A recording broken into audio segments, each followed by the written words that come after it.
in 1998, I moved here with the goal and vision of surviving from today to tomorrow and getting out of New York. The idea of building my own brand was way down the line at that point.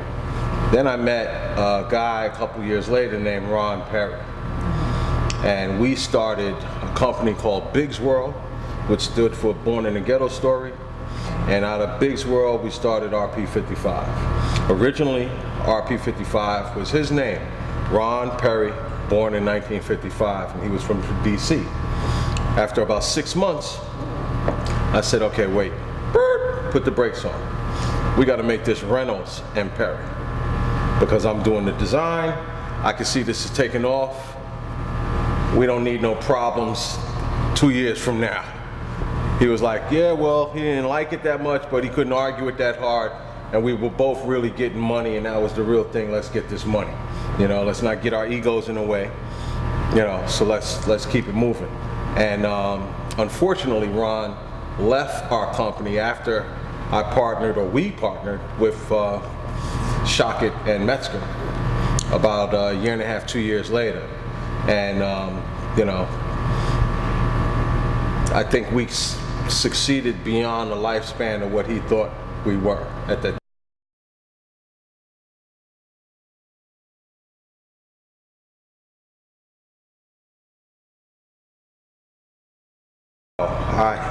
I did a t-shirt in 1984 on my kitchen table. I learned to do a t-shirt that morning. I used to be a graffiti artist, then I became a black book kid, then I became an oil painter, and I had a loft in the village. I knew Basquiat. I had a loft down in the village, doing oil painting on the Lower East Side, living that kind of life. Very, very bohemian, very, very free. It was a really big loft on 6th Street and Avenue C. Madonna used to sing in a bar up the street, and I didn't know how to do t-shirts. I said, I should do t-shirts. I bet I could sell some. I went up in the building to another artist, asked him how you do it. He told me. I went and bought the stuff, came back, made my first t-shirt, which was said Thriller, from a comic book called Thriller. That night, I made $850 selling t-shirts. And I said, this ain't bad. I need to make some.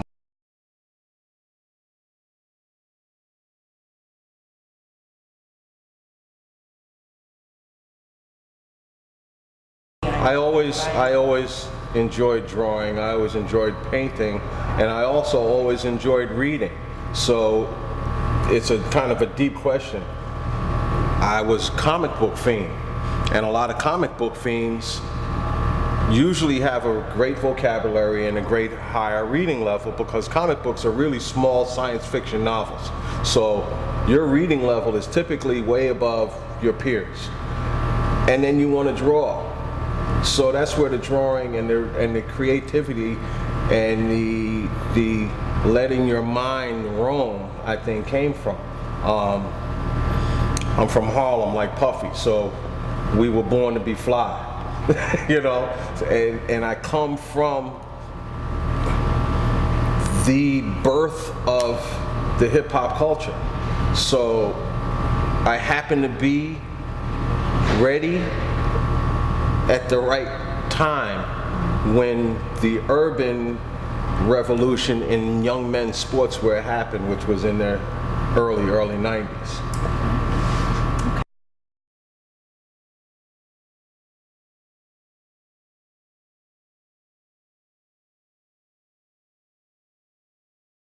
From the 80s to 1998, there's a dark period.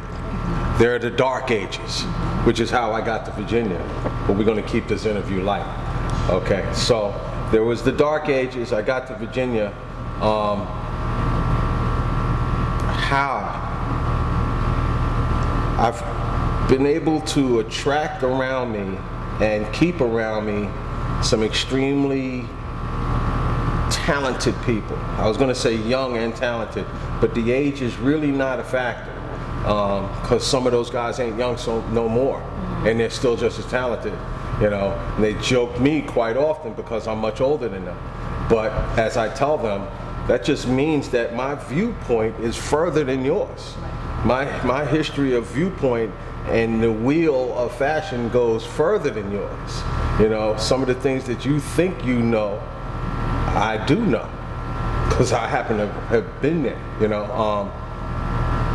But the how is by surrounding yourself by creative and talented people and being open to know that, you know, I think I'm pretty intelligent, and the most I know is that I don't know everything.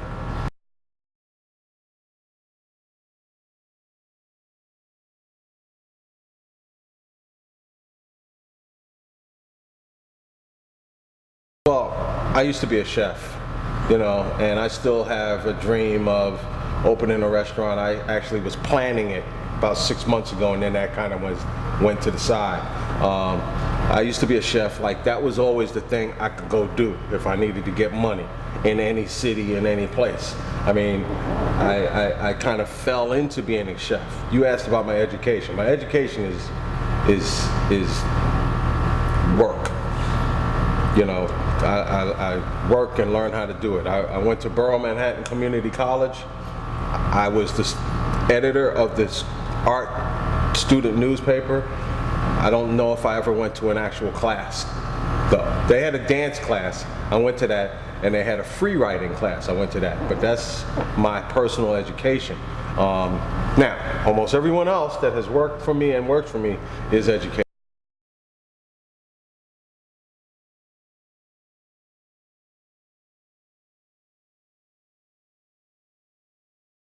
The brands I personally work with are Aku and Play Clothes. And now we're doing the Hustle Gang project, as I said earlier, which kind of started really organically, and all of a sudden there was this drive across the country, not just in Atlanta, but from New York to Boston to Chicago, Detroit, DC, LA, Texas. It was like all over the place. People wanted to be a part of this Hustle Gang thing. It was like, yo, that shirt that T got on, that Tips got on, how do we get it? So we had to make it happen. It was like, you know, it was like having a baby. We ain't ready, but he's here, or she's here, you know, so we got to start cooking. So I do Aku. We are now birthing and getting ready to make Hustle Gang into a strong presence in its lane across the country, and make sure it's controlled and the sales are controlled. I help a little bit with Play Clothes, which we do with Pusha T, which is one of the top streetwear brands in the world. I help very lightly with Play Clothes.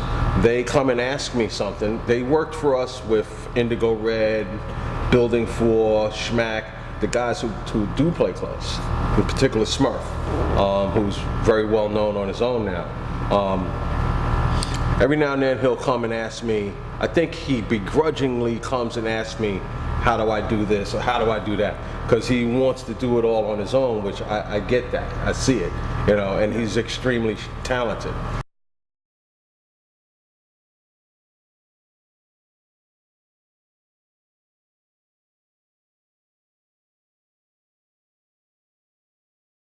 In some ways there are almost no differences, and then in some ways there's all the differences in the world. The culture, the black culture, the urban culture, which has melted into the hip hop culture and a much larger culture, is what it is.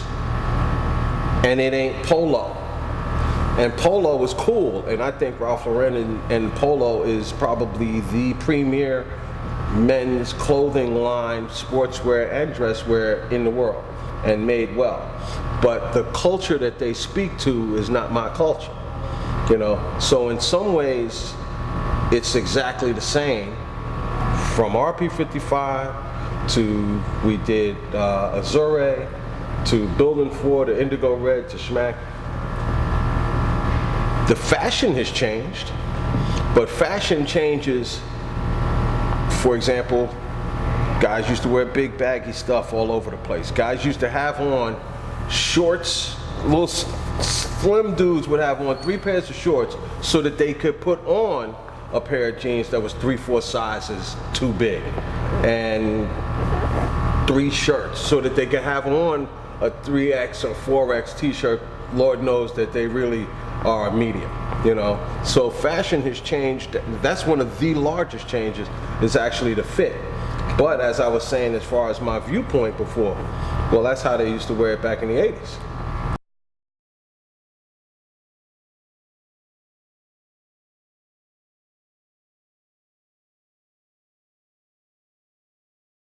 Zach McGee, who went to VCU, he's trained designer, you know, and he's my lead designer, and he's extremely headstrong, strong-willed leader, you know, and I saw that when he was straight out of school and learning.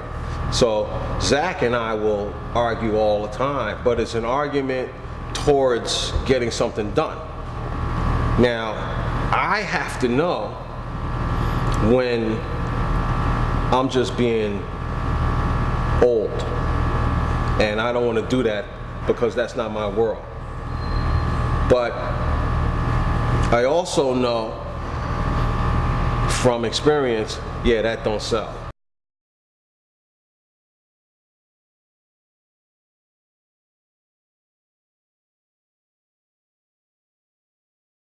Actually, as far as your left hand and your right hand are from each other, essentially, honestly. But your left hand and your right hand are connected to your body. And we know that this, see, when you create a brand, you create a look and a culture and everything of the brand. When I do a brand, I do a bullseye, and then I'll take that bullseye and put it on a person. And then I'll actually name that person, give that person an age, blah, blah, blah, blah, blah. The person, I'll come up with everything about that person. What does that person wear in the daytime? What does that person wear in the nighttime? What's he wear on Saturday? What's he wear on a date? What's he wear on a date if he knows he's gonna meet her father? What's he wearing on a date if he knows he's never gonna meet her father? You know, blah, blah, blah. All those types of discussions and scenarios happen to create the brand.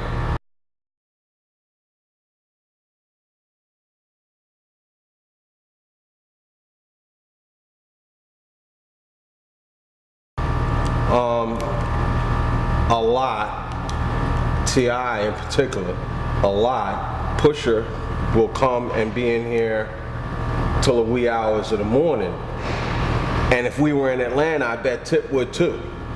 So Pusher lives here, so he'll come here when he's here and not traveling and be here, and I've left him. I'm like, all right, I'll see y'all, you know, it's 9 o'clock at night, you know, 10 o'clock at night, I'll see y'all.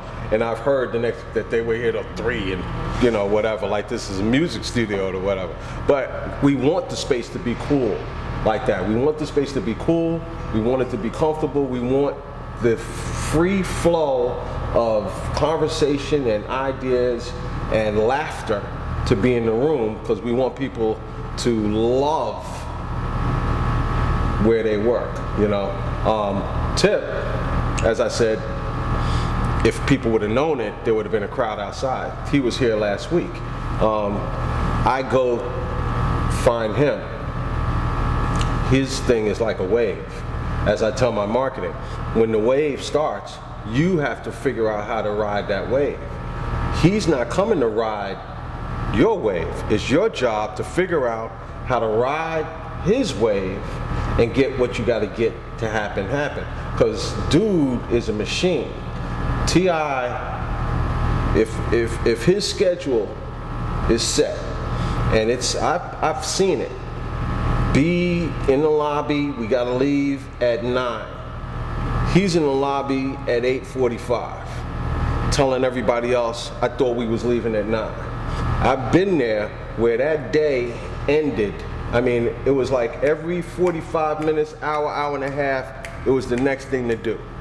And I've been there, and at the end of that day, because I'm like, you know, I mean, I've lived a nice life, but I'm not living that life, you know. So I'm not living like that.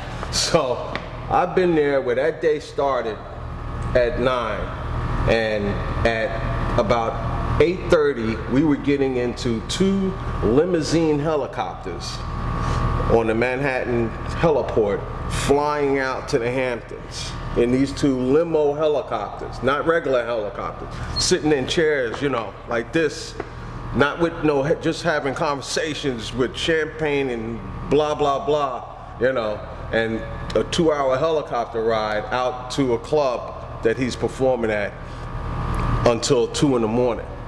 Like that's a normal, regular day, you know, so, and the whole time, he's multitasking with 5 phones and 3 people around him and going, yo, Ralph, show me that thing again from 4 hours ago. You know, so he's hardworking and extremely talented. And to talk about a coup for a second, there were several people who I won't go into who have come to try and do a line because other people had a line. Puffy got a line. Jay-Z got a line. I want a line too, right? You know. But some of those people, you have to first say, do I want to be in business with you? And are you really that dude? You might make some great music, but that don't make you that dude, you know? And Tip, how many dudes in hip hop can put on a suit, a tux? How many dudes from the hood can put on a suit, a tux, comfortably, clearly comfortable, and then flip it completely to the hood and go rip a stage apart, ripping his t-shirt off? There's almost no one else in hip hop who can do that other than T.I.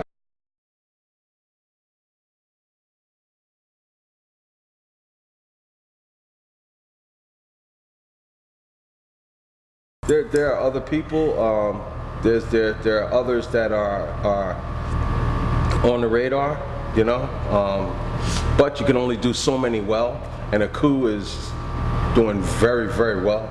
The legion of people who are part of a coup. We have kind of a slogan: fine quality garments for gentlemen of taste and distinction. Now, how far is that from hip hop? You know, but Tip is very much a gentleman, as people now see. He's not just. He really. If you notice, I keep going Tip and T.I. Not on purpose. It's because he really encompasses T.I. and Tip, you know. And I wanted personally to put the word gentleman into the venue of hip hop, so that's why that's there. But sure, there are other people, and I'm sure there's going to be other people. Ultimately, regardless of whether we do other people or not, I want to do the young men's sportswear brand that speaks to our culture outside of an artist, you know, like Polo speaks to that culture.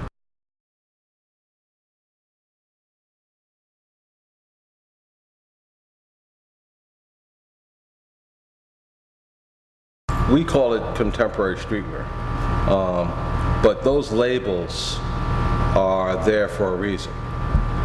And the reason is so that they know what section of the store they're covering with that demographic. Just like men's, women's, children, young adults, Missy, juniors, the skater kids, what used to be called the urban kid, because now they don't like that. It used to be called something else years ago, right? So that part doesn't affect me the way it seems to affect a lot of people. On the maybe deeper portion of that question you might be asking, I personally love my people. There's so much money in our culture. You just got to learn how to hustle. You got to learn how to get the money. You got to learn how to do the things that we need to do. How come we don't sell hair? You know, I mean, come on, for real. If I was gonna, if everything fell apart, and I don't like the hair thing, but for real, I'm a businessman. If everything fell apart I've been to India. I know that's where they get in their hair. You know, I came up from that. In my house, I have a little shoe shine box that I found because when I was a kid, I was a shoe shine boy. I had to tell my designers that one time because they was in there just, you know, playing around on the internet. I was like, you know, I used to shine shoes. That's who you work for. You know, so y'all need to get busy. Y'all need to get to work. For real, you know.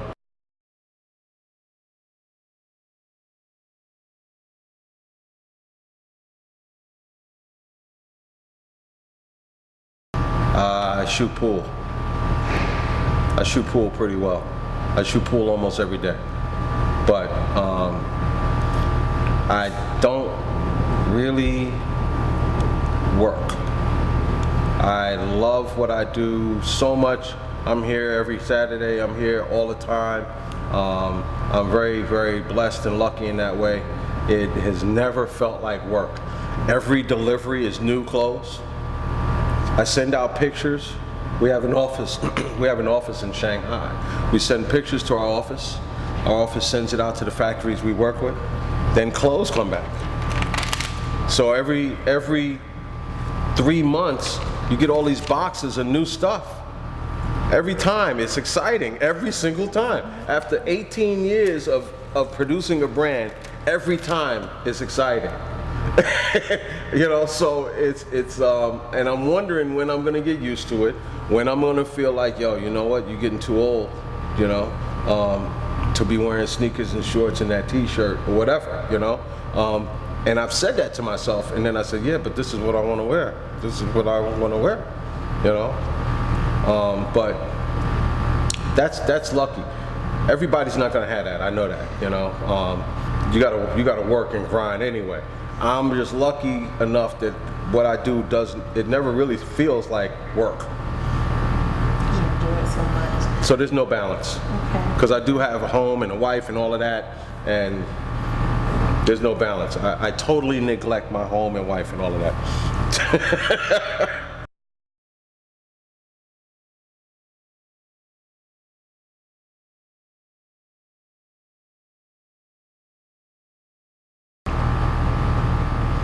That it continue. It's one of the largest. It's probably one of the largest financial and cultural shifts that has not been truly televised and spoken about to happen in culture in America. It's right up there with voting. Back in the 80s, these kids today, they don't realize that there used to not be these brands of clothing that were pointed directly at them like this. In our culture, it used to be Nautica, Tommy, Polo. Some areas might wear Izod, some places might. Then all of a sudden, there was a guy named Carl Jones. He did this thing that they used to wear on this show called Living Color and the Fresh Prince called Cross Colors. And all of a sudden it was like, what's that? That looks weird, that looks strange. And it wasn't really done that well, but it looked different because it was pointed at us. And he did it in the most rudimentary ways at that time. The colors were red, black, and green, and yellow, and blah, blah, blah, you know. And then it was also, he got a hook to the HBCUs, you know. And it was on those shows. It was on all of those shows. What was that show? Living Single? No, where they're college kids. After the Cosby Show. Anyway, different world. A different world was on. That show was on all those shows. He heard about a guy that was coming up named Carl Kanai.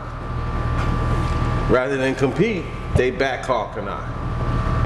I don't know where Russell Simmons decided, I'm not letting this happen without me being involved. He did Fat Farm. All of a sudden, the door has cracked open. Then came this brand who used LL Cool J as their spokesperson called FUBU. When FUBU happened, it kicked the door completely off the hinges, and a whole rush of us came through into an industry that we knew nothing about. You would think we was walking around naked, you know? But when we all came through, all of these people who make clothing, all of a sudden, at the least, had to hire some black people to stand in front of the booth. At the least. But then they realized, wait a minute, we still, are making clothing that they don't want. So then they had to hire designers. Wait a minute. Okay, we're making clothing they don't want, but we don't know how to talk to them. Then they had to hire marketing. Then they had to hire, you know, all of a sudden we was sliding in the door sideways, every which way, climbing through the windows. So my hope is that it doesn't end, and that people don't take it for granted, their power. Like, I watch a lot of stars wearing Gucci, and bigging up all of these things, you know, that are great, and they're amazing, and hopefully one day some of our designers will hit that type of a level of excellence. But we have to learn how to nurture our own future. And this is a huge, huge industry. I mean, think about it. Nautica almost doesn't exist anymore.